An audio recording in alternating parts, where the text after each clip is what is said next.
going on, trading card game players? Figs here with Figs Form, bringing you guys another Phantom Knight deck profile. So I just got done playing at the Toronto Regional. I had a blast playing. By the way, I really appreciate everybody coming up to me, showing me love, and of course discussing Phantom Knights with me. I always enjoy it. I do this for you guys as well as myself to be able to go ahead and give you guys my take and my formula on Phantom Knights and the brews that I come up with. So I definitely do appreciate you guys showing me love as well as talking to me and stuff. It's definitely always a pleasure being able to have conversations with you guys. But yeah, I played the Diabellestarr Phantom Knight Adventure. It was such a great deck. I do love its ability to end on such a strong end board. I had not a single person be able to break my end board going first, although I did not win the die roll very much. Yeah, it still did absolutely great. I will most definitely say though, the Horus engine is a lot more powerful than the Diabellestarr engine in this deck. We're not playing the Sinful Spoils original to bring out a fire monster. You're just utilizing the engine for being able to set up a very good end board, as well as having searchable outs to deal with your opponent's board. So again, it was great. It performed as well as I wanted it to, but unfortunately, I didn't perform as well as I wanted to. I was able to get 38th place. I did get my invite. I went X3. I played against 3 Tearlaments players, 3 Rescue Ace players, 1 Sun Avalon Rikka.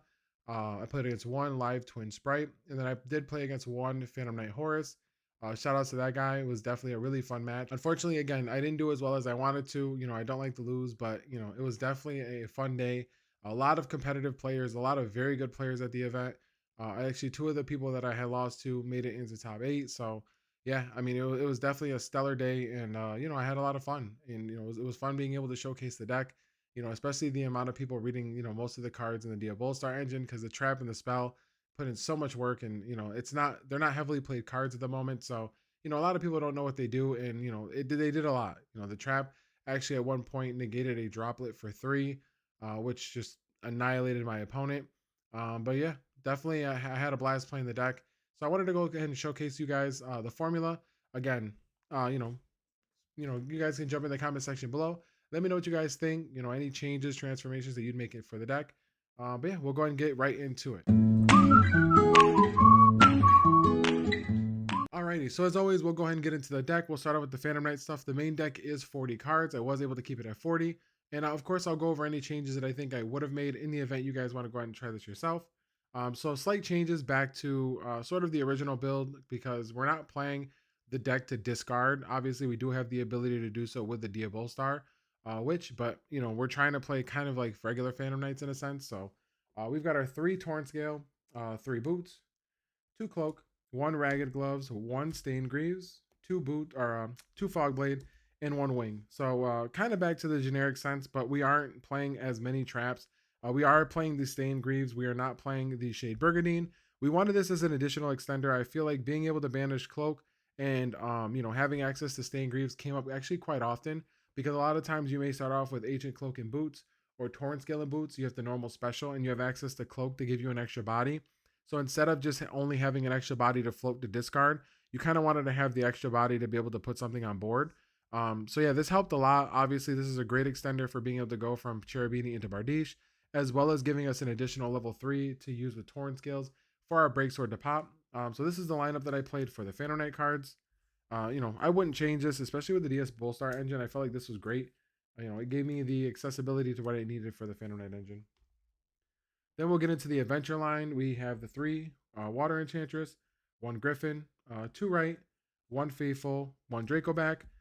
So this is generally standard at this point. We've now pretty much are playing 2 Right. We don't really need to see 3. Our primary focus is actually sending Water Enchantress to the graveyard, and that's why I do like playing the Stained Greaves, because it does give us that additional extender. Just by having Cloak or Torn Scales, it gives us the additional body that we need to go ahead and to continue to play into our Bardiche and our lines without having to deviate from being able to send Water Enchantress. Standard, I would definitely keep this the same. No changes here. So now for the Diabellestarr stuff, I played 3 Wanted, 3 Diabellestarr Black Witch, 1 Subversion, and 1 of the Betrayal. So I played 3 and 3 because I wanted to make sure that I did see this engine completely. It's kind of like the same concept with the Horus stuff. You play 3 Seti, 3 King Sarcophagus. you want to make sure that you do see this. This engine is just very, very good. And being able to see it in your opening, it's better in your opening than into playing into a board. But yeah, it's great because of the fact that if you do open up both of these, you can use the Black Witch as an extender. So you pretty much just, do Wanted on the draw, search this. And this was another reason why the engine was actually really strong, because it doesn't lose the draw. Because after you've used Wanted in the draw, you're actually no longer searching at any point the rest of your turn until you start going through your adventure line and your Phantom Knight names. So this engine doesn't, get you getting hit by draw. And a lot of times they won't ask you because they really don't know what it is that you're actually using your engine for. So a lot of times I was able to just get Wanted, get the Diabellestarr Witch, get the trap, and that guaranteed me to be able to have an Omni, even if I got nibbed, because sometimes if it didn't have the additional Witch, I would just hold on to it until I was done with my combo. So if they're gonna nib me and I don't get access to Griffin, or if they nib imperm, then I at least still end on something or can find a way to continue to play. So yeah, 3 Wanted, 3 Diabellestarr, because of course, as I said, you wanted into the second one. You use 1 to extend into your Bardiche or into any other, obviously extra deck monster you need to. And then you're able to keep the other one in hand because Betrayal allows you to send the Diabellestarr Witch from your field or hand. So Subversion actually allows you to target any monster on the field and put it in the spell and trap card zone. So if you have Ibli on your board, you can actually put your own Ibli into your opponent's spell and trap card zone. You are able to take any of your opponent's monsters, put them in the spell trap card zone. It's basically a board breaker, which is why I liked it a lot. Because a lot of times, if I was going second and I summoned the witch, they wouldn't stop the witch, not knowing that I was playing Subversion. So now I had access to a 25k monster, and also, had access to the spell. So I was able to pretty much break my opponent's board a lot easier because they didn't know of the fact that I was playing Subversion. In the Betrayal, this card was absolutely nuts. As I said, this gives you an additional Omni for your field. So your opponent cannot droplet you unless they have traps. They cannot Dark Ruler you. You care less about Evenly because of the fact that you have 2 Omnis. So yeah, it was actually pretty nuts. Very, very good. I highly recommend people play this card. Also on the clapback, if your opponent tries to interact with any of your Diabellestarr or Sinful Spoils cards, you can banish this to negate the effect. So if your opponent does somehow play through your board, they're able to set up an Omni or something, you are able to pretty much use the secondary effect of this from Grave to be able to stop them from interacting with your Diabellestarr or your Sinful Spoils. So, but the primary reason for this, for the end board, is that you're summoning the Diabellestarr Witch, you're getting this to the field. If you have another one in hand, you're using the one that you summoned as an extender for your end board. Or, again, if you only have one, you summon it, set this during your opponent's turn. You can either use this as material for IP Masquerena to go into your SP Knight, or you can use the trap to then send it, and then it comes back. So what I was doing was I was actually using the trap, obviously, to negate something, bring it back, send Draco back, Chainlink 1 on Draco back, Chainlink 1 on Diabellestarr, Chainlink 2 on Draco back to re-equip to the token. And that's pretty much how I was going about, just playing around, them stopping or interacting with this on their turn. But yeah, it was really good because it comes back to the board, so then you can then also use it with IP Masquerena.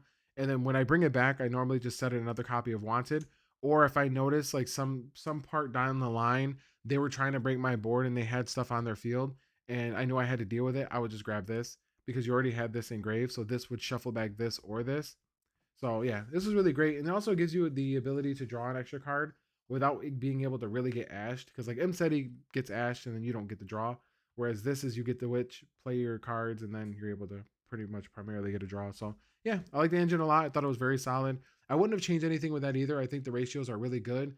I consider playing the quick play spell that reduces all the monsters by the attack of the monster chosen, and then destroys them if they hit 0. But this is a format where there's not a lot of weenies. So if this was like Spright format, then it would be insane. But I don't think it's that great.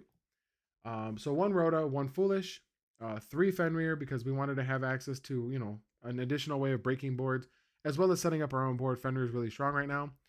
3 Forbidden Droplet, great board breaker. And then 3 Infinite Impermanence. I decided to put Impermanent actually last minute, and I did not like it. It actually kind of underperformed. It actually only won me 1 game in terms of being able to shut up my opponent. They went for the Diabellestarr Witch, and after summoning Fenrir, and so I would pretty much was just like, if they don't have like a name, I'm just gonna stop them there, and it actually worked, and it allowed me to win. It was a game 3, so I was just like, all right, well, I got lucky. Like that's pretty much all it was. Like I got lucky.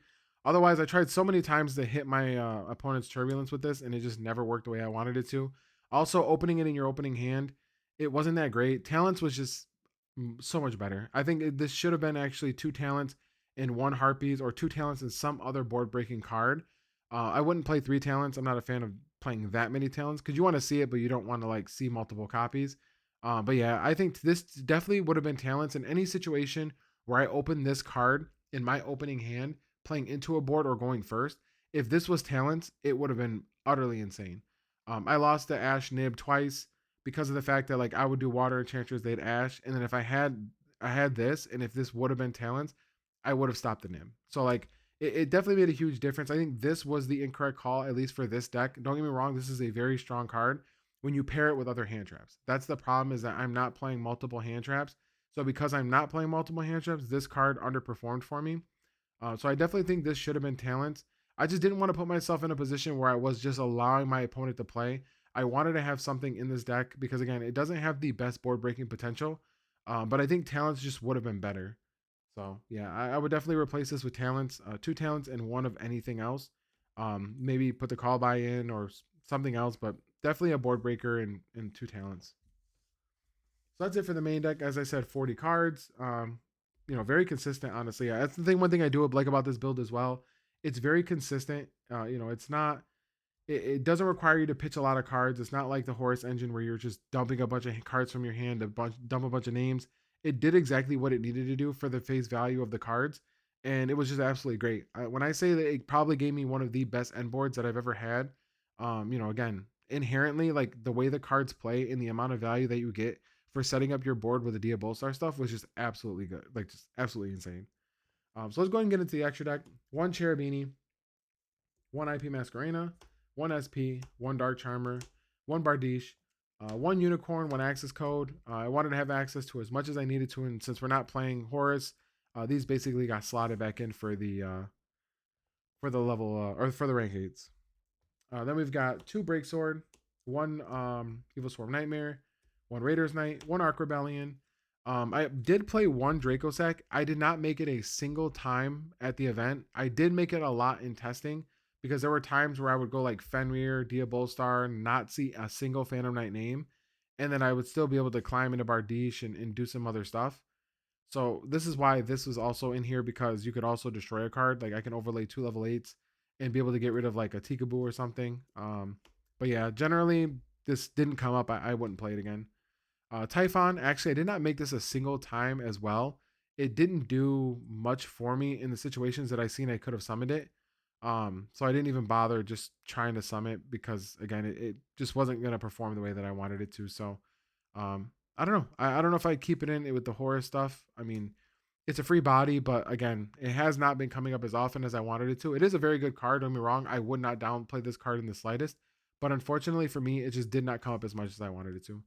And then Zeus. I actually made Zeus a lot more than I made Typhon. I made Zeus probably 3 or 4 times because I would just droplet, summon this, board wipe, and then summon Diabellestarr with the material, start playing, and then I'm setting up like an Omni and your Bardiche line, and they just can't play through that after getting Zeus. So yeah, that's it for the extra deck. Again, I wouldn't play the Draco Sack or Draco back. I don't think it was that great. And then of course, everything else was fine.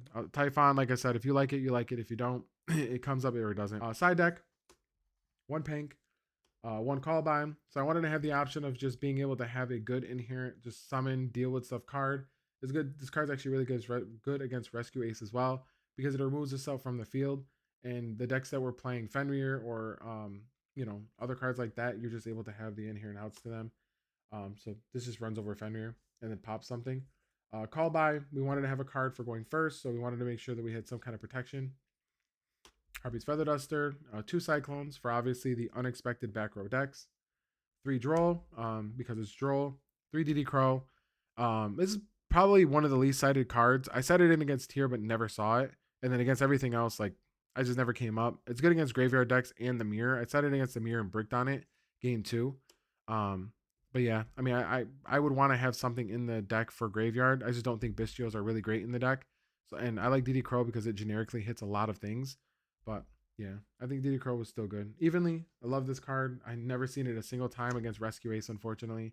And I think that was one of my biggest downfalls because I did side in 3 evenly and 1 harpies in the matchup and didn't see a single one.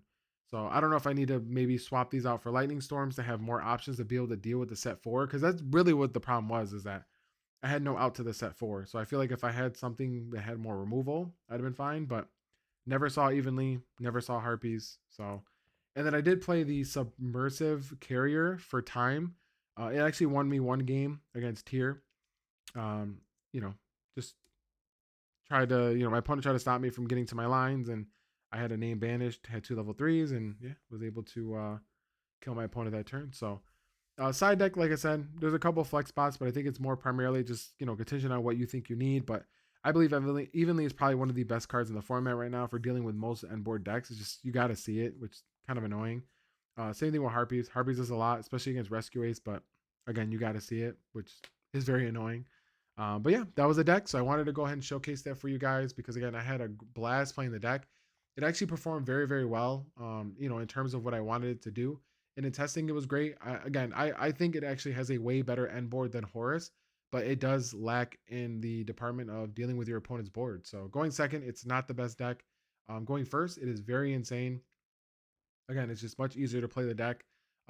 Setting up your board because of the fact that you have access to 2 Omnis, it's very, very hard for your opponent to break. Sewer Poly can, definitely hurt you pretty badly. I got by a Rescue Ace player who's main decking Super Poly, where he broke apart my board with just that 1 card, and it just annihilated my board. But um, I didn't see the Diabellestarr stuff, so I didn't have as much interaction as I wanted to. But yeah, no, yeah, I would definitely say I definitely did like the deck. Hope you guys enjoyed as well. And as always, jump in the comment section below. Let me know what you guys think. This is my formula or my take on the deck. And yeah, hope you guys enjoy. And definitely, again, appreciate the love from you guys. Continue to, like my content, continue to subscribe, and, continue to follow my journey. I appreciate you guys.